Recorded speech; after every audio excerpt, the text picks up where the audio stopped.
Sean, did you know October is Domestic Violence Awareness Month? I did not. Yes. Or maybe I did know because you did tell me. But for this, I'll say I did not know. It's a refresher. Yes. Yeah, so appreciate you letting me come on and just help bring some awareness around like intimate partner violence, domestic violence. Can I ask you a question? Can I flip the script today? Ooh, sure. Keeping you on your toes. Yes. So like when I say intimate partner violence or domestic violence, what comes to mind to you? Like for you? I would have to say like a fight of some sort. Okay, so you think of like the physical violence? I do. I Yeah. do. I think of something where police would be involved. Yeah, absolutely. An escalation, yes. Yes. Oh yeah, escalation. And actually police do get involved a lot with when intimate partner violence happens, and it's one of the most dangerous calls a police officer can actually be dispatched to. Oh, okay. So, yeah, you're exactly right. There's that physical component. Is there anything else that comes to mind? I'm putting you on the spot. I know you are. I'm sorry. I would think that. I think that's as deep as I go. And if if I had a better answer, it's only because you've talked to me before. So if it comes out too educated, it's because I've been coached by you. I appreciate that. You're good. Yeah, so there's that physical piece, absolutely. But then we hear a lot about emotional or mental abuse. So there's that gaslighting, minimizing or denying the abuse, name calling, threats of violence, things like that, where it's that mental or verbal and emotional abuse. Big thing we're seeing a lot too here in the last couple years, I think not a lot of people know about, is financial abuse. Okay. And so a lot of times when we talk about intimate partner violence, they say like, well, why don't they leave? Right. Right? And it's hard to leave if your partner has opened up $10,000 in credit card debt and like in your name, or Right. opened up credit cards in your name, racked up $10,000 in debt, and now you're not starting at ground zero, you're starting at Right. here, you know. So you feel like you can't leave.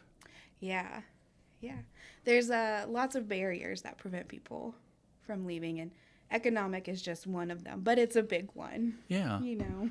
So, man, I'm sure this is leading into what you're saying. So what are some of the ways you all do work on getting that awareness out there? Yeah. So actually, that's a great question. We have signs that we're sharing with all of our community partners. Okay. I brought you one today. Awesome. Outstanding. So we'll have in the front. Yeah. Oh, awesome. Thank you. Great, So yeah. showing that it's Domestic Violence Awareness Month, we do presentations and trainings to help bring awareness.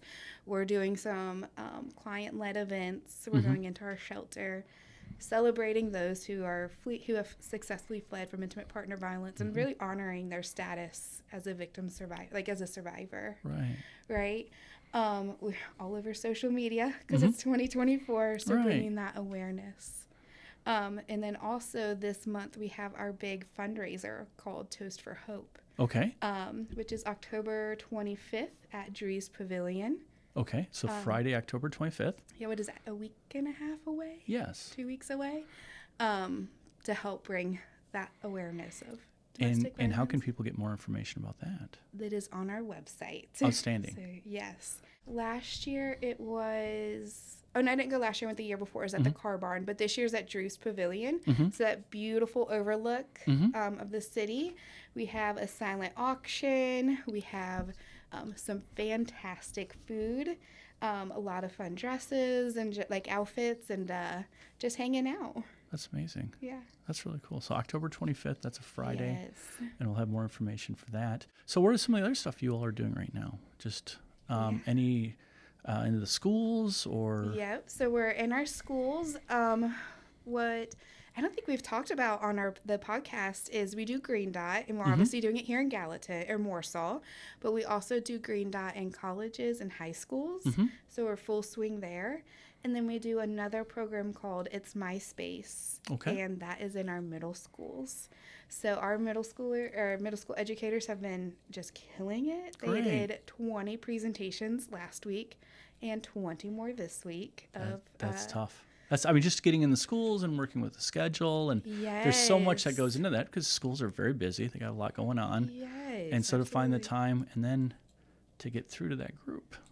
Yeah. It's a lot of levels there that you all are working on. I'm very thankful that there are people on our team who connect well with middle schoolers. They're a tough group. Yes, they are. Yeah.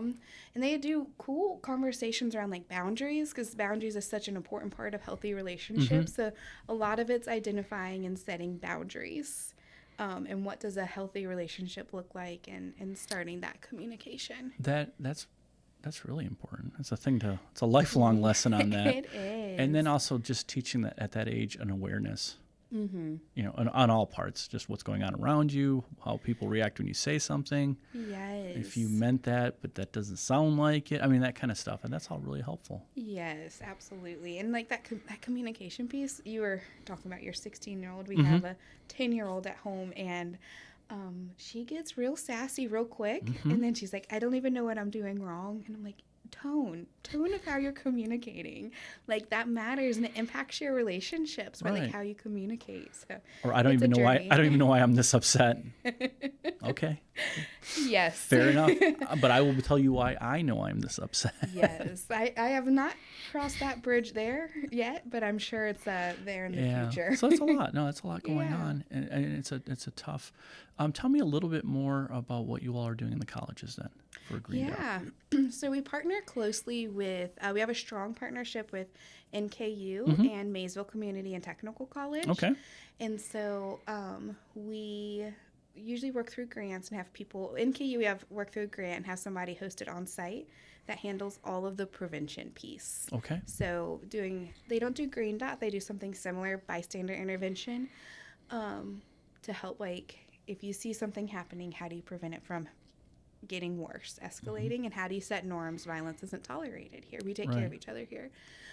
So really leading that prevention piece.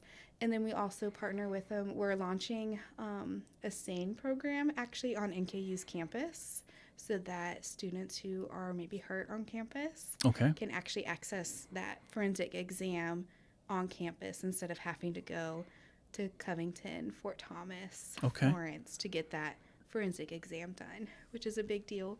And then we partner with MCTC, Maysville Community Technical College, where we provide that Green Dot programming, and then some also like power-based personal violence 101s. This is what domestic violence looks like. This is what sexual assault looks like. Things like that. I know I've asked you the same question about 5 times. I'll keep asking. Keep asking, because you keep giving me more information. What are some other things you all are doing? Oh gosh. I know you guys always have a ton. That's it. I was just like, what else are we doing? We're still in the throes of Green Dot. We're still doing our do's and donuts. I know we've done a couple here. We've got one this evening.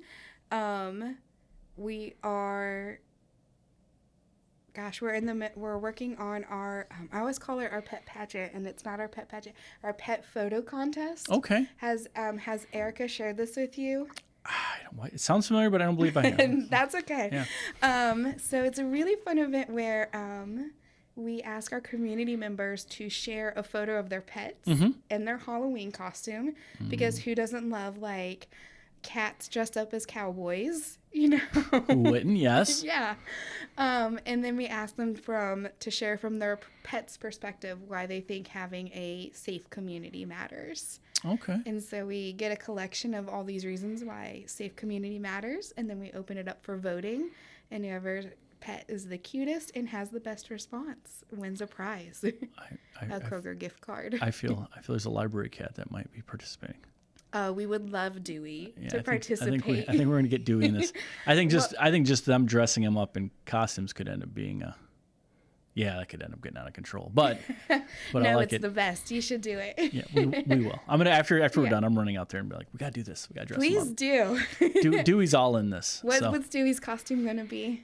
I don't want to speak for everybody, so I have no idea. So I think when you said cowboy though, I was like, that's pretty cool. I'd like to see Dewey in a cowboy costume. Paige, who was here before, has a cat who loves to get dressed up, and so he's got a cowboy costume. And she was showing it off. The fact that he's a willing participant. Oh, loves it.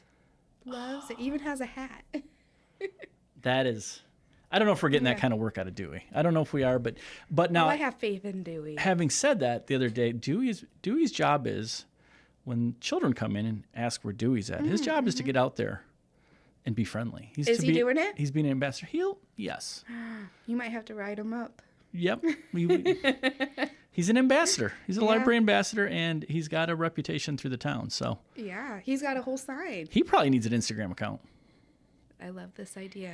I know. I'm just thinking this. I was like, okay, see, yeah, we wouldn't be making that private. That would be open to everybody. Be open to everybody. I would follow Dewey. Okay, so we've got a cool sign, and is there anything else you'd like to share with this important month? Yeah. In your event on the 25th.